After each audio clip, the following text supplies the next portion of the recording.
Pierre et Jean mis en prison. Les autorités sacerdotales et spécialement les Sadducéens, irrités de ce que les apôtres enseignaient la résurrection au peuple en lui prêchant Jésus, se saisissent d'eux et les mettent en prison jusqu'au jour suivant.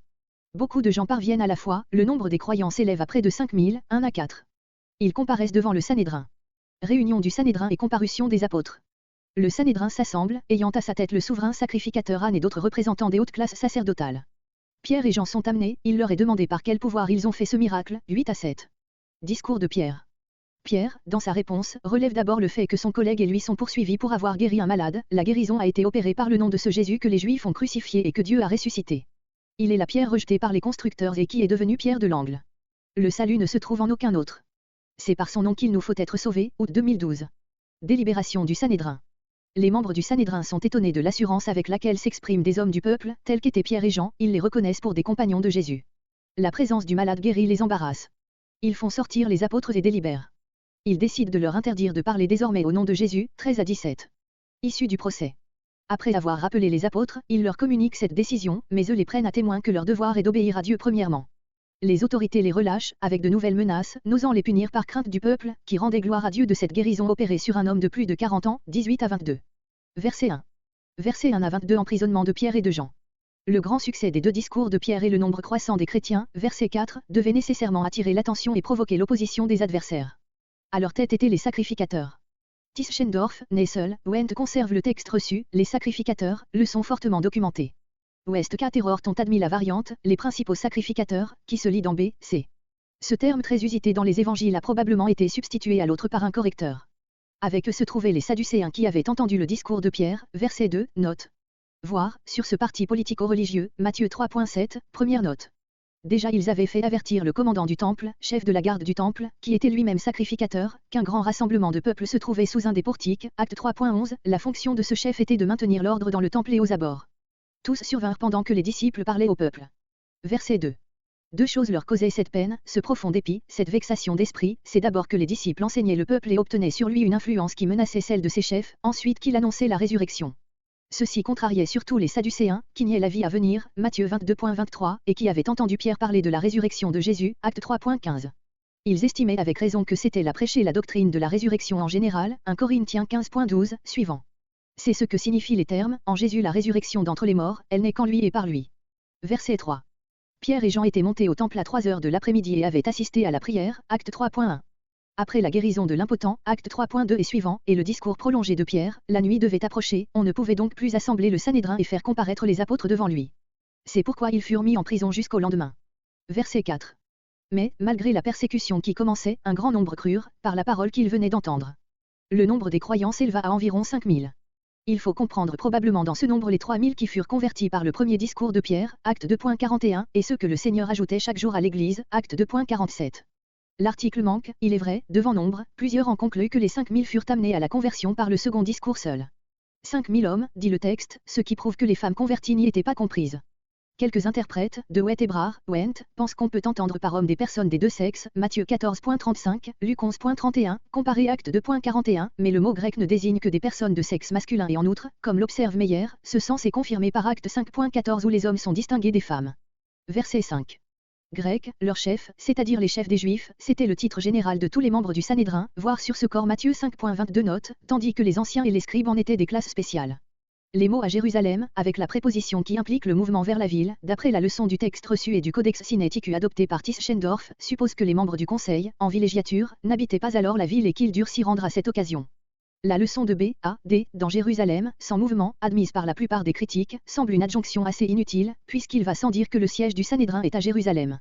On a proposé de rattacher ce complément au mot scribe exclusivement. L'auteur voudrait distinguer les scribes de Jérusalem de ceux de la Galilée. Verset 6. Luc ne pouvait pas ignorer qu'Anne n'avait plus que le titre honorifique de souverain sacrificateur, tandis que Saïph, son gendre, en avait la charge, comparé Luc 3.2, Jean 11.49, Jean 18.13, note. Jean, Desportes, Jonathan et Alexandre sont des noms sans doute alors marquants dans la race des souverains sacrificateurs, mais aujourd'hui inconnus et sur lesquels on n'a que des conjectures. Verset 7. Par quel pouvoir ou en quelle autorité? Et ils ajoutent en quel nom, invoqué par vous. Ils savaient bien que ce nom était celui de Jésus, acte 3.6-16, mais ils voulaient précisément leur arracher cet aveu, verset 10, afin de les accuser comme des blasphémateurs qui substituaient le nom de Jésus au nom de Jéhovah, ou comme des rebelles, agissant au nom d'un homme qui avait été crucifié pour avoir aspiré à la royauté. N'osant pas et ne voulant pas articuler comme grief une guérison miraculeuse, ils se contentent de désigner le fait par ce mot, cela. C'était bien là le seul chef d'accusation auquel ils pussent s'arrêter, mais, sans aucun doute, ce qui les irritait le plus, c'était l'influence acquise sur le peuple par la prédication des disciples, verset 2. Verset 8. Rempli d'Esprit Saint, comparé Acte 13.9. Cette expression ne signifie pas seulement que les apôtres ne parlaient pas par leur propre force, mais par celle du Saint-Esprit, elle indique plutôt que cet esprit, toujours agissant en eux, leur accordait un secours spécial dans ces moments solennels. Also sang. C'était là, au reste, l'accomplissement littéral de la promesse de Jésus-Christ, Matthieu 10.19-20. Que l'on compare Pierre, devant cette imposante assemblée des personnages les plus savants et les plus puissants, avec le disciple reniant son maître, Matthieu 26.70, et l'on comprendra ce que furent les langues de feu de la Pentecôte. Verset 9. L'apôtre s'adresse d'abord aux chefs de son peuple et aux anciens, le texte reçu ajoute, d'Israël, mot qui manque dans Codex Sinaiticus, B.A., en termes respectueux qui montrent qu'il les reconnaissait comme tels. Mais, qu'il l'ait voulu ou non, quelle fine et mordante ironie dans ce contraste. Être recherché, être l'objet d'une enquête, pour, grec, un acte de bienfaisance à un homme malade. Pierre rappelle en cela son maître, Jean 10.32. Ce qu'il y a d'extraordinaire dans cette situation est relevé, en grec, par l'emploi de la conjonction si au lieu de puisque, si vraiment nous sommes recherchés, si une telle contradiction est possible. Par quel moyen il a été, non pas guéri, selon nos versions, mais sauvé, ici, comme toujours, la guérison n'avait pas seulement en vue le corps, mais l'âme et son salut, Matthieu 9.22, note. Verset 10. Quelle saintardiesse dans ces paroles. Non seulement il attribue le miracle à ce nom, odieux à ses juges, Jésus-Christ le Nazaréen, mais l'accusé se faisant accusateur ajoute, que vous avez crucifié, que Dieu a ressuscité, grec réveillé, des morts. Il faut remarquer le vif contraste que forment ces deux que, qui ne sont liés par aucune particule. Puis le courageux confesseur répète avec solennité, c'est par lui que, grec, celui-ci paraît en votre présence plein de santé. Par lui, ce pronom peut être au neutre, se rapportant au nom de Jésus, Went, ou au masculin désignant Jésus-Christ lui-même, Meyer, Holtzmann. On s'est demandé comment il se fait que le malade guéri put assister à cette audience. Il n'y a pas de doute que les juges ne l'aient assigné comme témoin, espérant tirer de lui quelques sujets d'accusation, sans réfléchir que sa présence devait leur fermer la bouche, verset 14. Verset 11. Psaume 118.22 Admirable et hardie application de cette parole célèbre. Lui est cette pierre rejetée par vous, mais devenue la principale de l'angle, comparée une pierre 2.4-7. Ce n'était pas la première fois que cette prophétie était appliquée à ces mémés architectes de la théocratie, Matthieu 21.42, Luc 20.17, ils pouvaient s'en souvenir. Verset 12. Par la belle image du verset 11, l'apôtre avait déjà dit que l'unique fondement du salut était cette pierre rejetée par les hommes et devenue la principale de l'angle. Mais il tient à le déclarer encore sans figure et il le fait sous deux formes différentes, afin d'accentuer aussi fortement que possible cette vérité absolue. Plusieurs l'ont trouvée trop absolue, trop exclusive, mais ceux qui, par leur expérience, ont acquis une notion exacte du péché et de la justice divine, savent que nul ne peut être sauvé sans un sauveur. Seulement on se représente difficilement la hardiesse dont Pierre fit preuve en présentant au Sanhédrin ce nom de Jésus de Nazareth, V10, comme le seul que Dieu ait donné parmi les hommes, c'est-à-dire au sein de notre humanité déchue, par lequel il nous, vous, faut être sauvé. Il le faut, cette nécessité est fondée dans la nature des choses et dans la volonté souveraine de Dieu. Verset 13. Le sujet de l'étonnement des membres du Sanhédrin, c'est que des hommes sans instruction, grecs, non lettrés, qui n'avaient pas passé par les études rabbiniques, et, en outre, de simples laïcs, du commun peuple, puissent parler devant le Conseil suprême de la nation avec cette assurance, ou plutôt cette liberté, cette hardiesse. Tel est le sens du terme original. La simple éloquence des disciples, inspirée par l'Esprit de Dieu, était d'autant plus étonnante, en effet, que leur liberté et leur vie dépendaient de leurs auditeurs. Que signifie la dernière remarque de ce verset ? Est-ce simplement une confirmation de l'idée que les disciples étaient des hommes sans culture, de simples Galiléens, puisqu'ils avaient été vus dans l'entourage de Jésus ? Ces paroles ne veulent-elles pas dire que les adversaires reconnaissaient dans la sainte assurance de ces hommes sans l'être quelque chose de l'autorité et de la puissance de leur maître ? Verset 14. Grec, rien à contredire. En présence de ce témoin vivant du miracle, ils ne pouvaient pas songer à le nier, verset 16, et comme tout le peuple en était dans l'admiration, verset 2, cette considération leur imposait une certaine prudence. Verset 18. Ce que le Sanhédrin veut empêcher de se répandre, c'est à la fois le bruit du miracle, verset 16, et l'enseignement apostolique, auquel ce miracle accompli au nom de Jésus donnait une autorité particulière. C'est pourquoi il défend avec menace aux apôtres de parler ou d'enseigner en ce nom-là. Leur silence, dans ces circonstances, importait aux chefs de la théocratie, menacés dans leur influence sur le peuple. Verset 19. Le grand principe ici posé par l'apôtre et qui se fondait sur une parole du Maître, Matthieu 22.21, suppose deux choses sans lesquelles il pourrait devenir dangereux. Que celui qui s'en prévaut pour refuser obéissance à l'autorité est un commandement clair et positif de Dieu sur lequel il se fonde. Tel était évidemment le cas des disciples de Jésus, Acte 1.8, Matthieu 28.19-20, Marc 16.15, Jean 20.21. Christ avait ordonné, nulle autorité humaine n'avait le droit de défendre. Que ceux qui opposent à un gouvernement cette résistance passive soient résignés d'avance à en subir patiemment toutes les conséquences. C'est ce que firent toujours les apôtres. Leur principe n'a donc rien de révolutionnaire. Aussi peuvent-ils en appeler directement au jugement de Dieu et même au jugement du tribunal où ils comparaissent, jugés devant Dieu. Bien plus, ils répéteront ce principe, sous la forme d'une affirmation catégorique, après avoir fait l'expérience des dures conséquences qui devaient en découler pour eux, Acte 5.29. Verset 20. Pourquoi ne peuvent-ils pas? Parce que les choses qu'ils ont vues et entendues sont la vérité divine qui leur a été confiée pour le salut du monde, or cette vérité ne leur appartient pas, ils seraient des prévaricateurs s'ils la taisaient, cela leur est moralement impossible. C'est là l'origine de ce mot fameux dont une hiérarchie mondaine a tant abusé, non possumus. Verset 22. Les apôtres s'en vont absous pour le moment, mais ce n'est ni la vérité qu'ils ont entendu ni un sentiment de justice qui impose à leurs juges cette modération, c'est la crainte du peuple, c'est-à-dire leur politique égoïste. Car quant à eux, ils prononcent de nouvelles menaces, ignorant le pouvoir de la conscience en ces hommes qui ne pourront leur obéir. La dernière remarque de Luc, sur l'âge de l'impotent guéri, est destinée à faire ressortir la grandeur du miracle dont tout le peuple glorifiait Dieu. Verset 23. Le retour de Pierre et de Jean.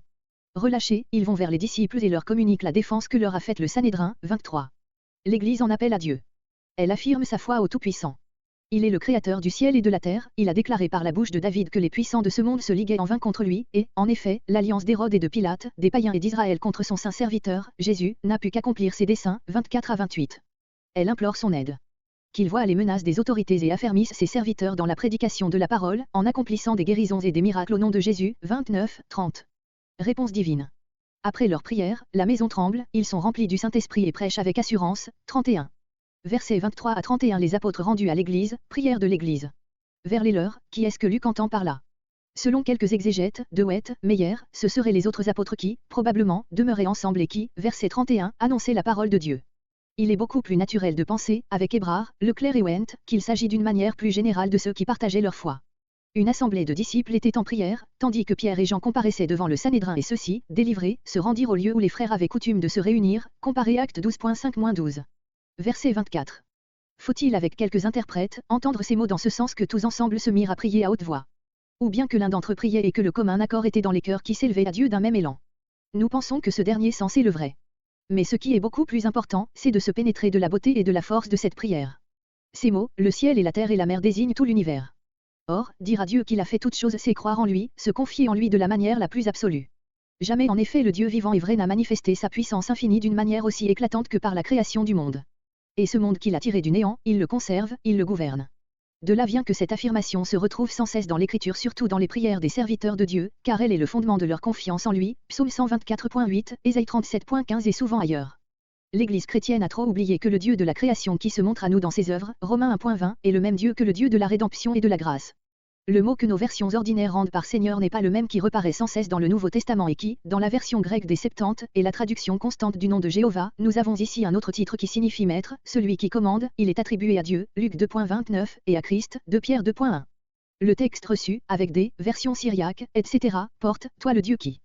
Ce mot Dieu manque dans Codex Sinaiticus B.A., la Vulgate, les critiques l'omettent. Verset 25.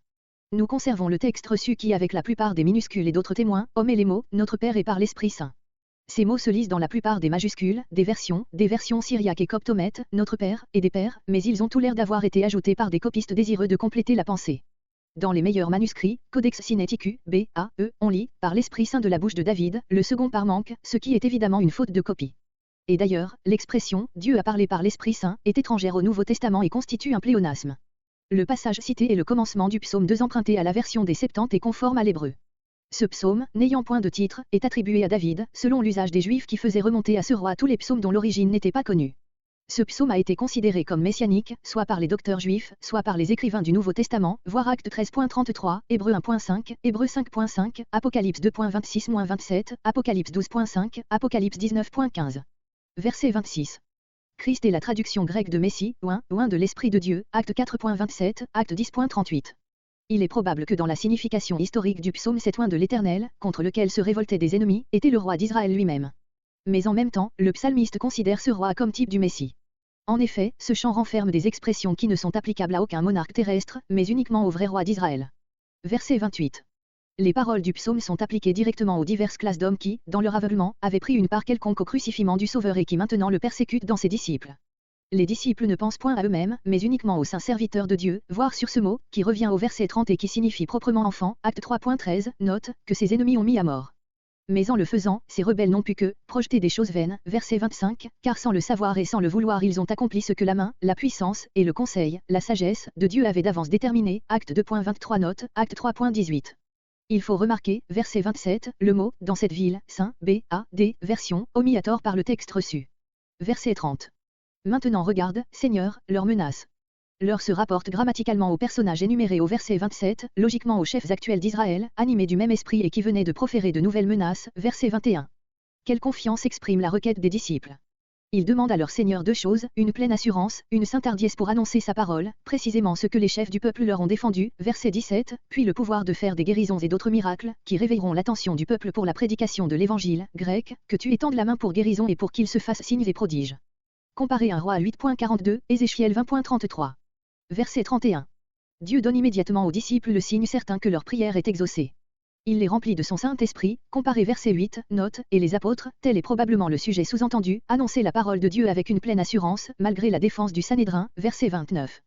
Cette effusion nouvelle de l'Esprit fut accompagnée d'un tremblement de la maison où ils étaient, comme au jour de la Pentecôte, acte 2.2. Par ce phénomène, qu'il ne faut pas confondre avec un tremblement de terre ordinaire, puisqu'il fut limité à cette maison, Dieu leur donna un signe extérieur de sa présence et de sa puissance. Verset 32. Charité et union des croyants. Leur union spirituelle et la communauté des biens. Ils n'avaient qu'un cœur et qu'une âme et ne considéraient aucune chose comme leur propriété personnelle. 32. La prédication des apôtres rendue efficace par la charité des membres de l'Église. Les apôtres témoignent avec puissance de la résurrection de Jésus-Christ et la grâce de Dieu repose sur tous les disciples, parce qu'il n'y a pas d'indigents dans l'Église, ceux qui possèdent des propriétés les vendent et en apportent l'argent aux apôtres qui donnent à chacun selon ses besoins. 33 à 35. Un exemple de ce généreux empressement fut donné par Joseph, surnommé Barnabas. Lévite cypriote, qui vend un champ et dépose le prix aux pieds des apôtres, 36, 37. Fraude et châtiment d'Ananias et de Saphira. Leur faute. Ils vendent une propriété, après qu'ils se sont concertés, et Ananias n'apporte aux apôtres qu'une partie du produit de la vente, la donnant pour le total, 1, 2. Reproche de Pierre. Mort d'Ananias. Pierre déclare à Ananias qu'il a menti à Dieu en détournant une partie du prix, lorsqu'il était libre de garder le tout. À l'ouïe de ces paroles, Ananias tombe mort. Les jeunes gens l'enterrent, 3 à 6. Saphira. Elle survient 3 heures après. Pierre lui demande si le champ a été vendu tant. Sur sa réponse affirmative, il lui reproche de s'être entendu avec son mari pour tromper le Saint-Esprit et lui annonce qu'elle va mourir aussi. Elle expire. Les jeunes gens l'enterrent auprès de son mari. Une crainte profonde s'empare de l'Église et de ceux qui l'apprennent, juillet 2011.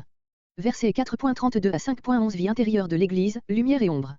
Grec, un seul cœur et âme, c'est-à-dire que la plus intime union de pensée, de volonté et de sentiment existait entre ces croyants, la même foi et le même amour pour le même Sauveur, tel était le lien qui les unissait. C'est là essentiellement ce qui constitue l'Église, Philippiens 1.27, Philippiens 2.2, comparez une Chronique 12.38. Or l'Esprit seul crée cette précieuse unité des âmes, naturellement séparées par l'égoïsme. Pour la seconde fois, acte 2.42-47, Luc trace ici un tableau de la vie intérieure de l'Église, après avoir raconté ses succès au dehors. Précisément cette ardente charité que Luc vient de décrire avait pour ainsi dire effacé entre les fidèles la distinction du tien et du mien, que l'égoïsme des hommes rend d'ordinaire si acerbe. Et ce n'était pas là seulement une belle théorie, c'était la pratique de la primitive Église à Jérusalem. Il ne faut pas cependant trop presser les termes du texte, qui ne sont pas exempts d'une certaine emphase. Les biens n'étaient pas tout mis en commun, comme le montre le fait rapporté au verset entre 36 et 37 et la parole de Pierre à Ananias, acte 5.4. Les propriétés particulières étaient virtuellement à la disposition de tous, en raison de la charité qui animait les membres de l'Église. Certains critiques, méconnaissant cette nuance, ont statué une contradiction entre l'affirmation du verset 32 et les données de acte 4.36-37, acte 5.4 et en ont conclu que ces passages provenaient de sources diverses et avaient été amalgamés maladroitement par l'auteur des actes. Voir d'ailleurs sur la communauté des biens acte 2.45 note. Verset 33. Au premier abord ce verset paraît être étranger au contexte car il interrompt la description du communisme qui régnait dans l'Église. Aussi main critique estime-t-il que l'auteur introduit ici dans le document qu'il transcrit un renseignement puisé à une autre source. Mais c'est méconnaître la relation étroite qu'il y avait entre les manifestations de la charité énumérées au verset entre 32 et 34 et la puissance avec laquelle les apôtres rendaient témoignage de la résurrection de Jésus-Christ, le Seigneur. Cette grande puissance résultait, sans doute, de la vérité qu'ils proclamaient, elle était due aussi à l'action du Saint-Esprit en eux et par eux, comme le montrent les mots, il y avait une grande grâce sur eux tout. Mais cette action n'aurait pu s'exercer aussi efficacement et la prédication des apôtres n'aurait pas trouvé autant de crédit, si la vie nouvelle et en particulier la charité, dont l'Église se montrait animée, n'avait parlé en faveur de leur doctrine. Jésus déjà avait annoncé que sa mission divine serait reconnue du monde dans la mesure où ses disciples seraient unis dans l'amour, Jean 17. Cette relation est indiquée dans notre passage par le quart qui introduit verset 34. S'il nous est dit ici et ailleurs, acte 4.2, acte 1.22, acte 3.15, acte 17.18, etc., que la résurrection du Christ était le sujet principal du témoignage rendu par les apôtres, c'est que cette résurrection démontrait la divinité de Jésus de Nazareth, annonçait le triomphe de sa cause et ouvrait aux âmes croyantes la source de toute vie. La grande grâce qui reposait sur tout ne doit pas s'entendre ici de la faveur dont il jouissait auprès du peuple, comparé acte 2.47, mais de la grâce divine, qui produisait ses beaux fruits en eux tout. Béporte, et les apôtres du Seigneur Jésus rendaient témoignage, avec une grande puissance, de la résurrection. West Caterort, Nessel, Went, Weiss adopte cette leçon. Verset 35. Comparez acte 4.32, acte 2.45, note. Cette remarque qu'il n'y avait parmi eux aucun indigent montre que le motif de cette mise en commun des biens était le désir de subvenir abondamment aux nécessités de tous les pauvres. Tel est le vrai communisme, celui d'une charité spontanée. Un trait nouveau est ajouté ici, c'est que le produit de ces ventes de biens était déposé aux pieds des apôtres, c'est-à-dire mis à leur disposition pour qu'ils le distribuassent selon les besoins de chacun. Ils ne purent suffire à cette tâche, aussi fallut-il bientôt leur donner des aides, acte 6.16. Verset 37. Ce fait est cité par Luc comme un exemple individuel de ce qui se passait alors et parce que Barnabas devint bientôt célèbre dans l'Église par ses dons et son activité missionnaire, comme compagnon d'œuvre de l'apôtre Paul. Il était lévite, ce qui constituait chez les Juifs une distinction. Comme lévite, il n'était point inapte à posséder un champ, ainsi qu'on l'a conclu à tort des passages Nombre 18.20-24, Deutéronome 18.1. Il ressort de Nombre 35.2, comparé Jérémie 32.6-16, Josué 21.18, que, dans la banlieue des villes qui leur étaient assignées, les Lévites pouvaient posséder des propriétés individuelles. L'interdiction de Lévitique 25.34 doit probablement s'entendre en ce sens que ces propriétés ne pouvaient être cédées définitivement à d'autres qu'à des Lévites, Lévitique 25.32-33. La patrie de Barnabas était l'île de Chypre et il fut le premier qui, avec Paul, y annonça l'Évangile, acte 13.4. Ce furent les apôtres qui, plus tard et afin de l'honorer, chaque gère son nom de Joseph, selon Saint B.A.D. version, les autres manuscrits portent Rosés ou José, en celui de Barnabas que Luc traduit par fils d'exhortation ou de consolation, le mot grec a les deux sens. Ce nom hébreu de Barnabas, Barnéboua, signifie proprement fils de prophétie. En effet, ce disciple était prophète, acte 13.1, et ce fut, sans doute, parce qu'il déployait ce don avec puissance, que son nouveau nom lui fut donné, comparé acte 11.22-26.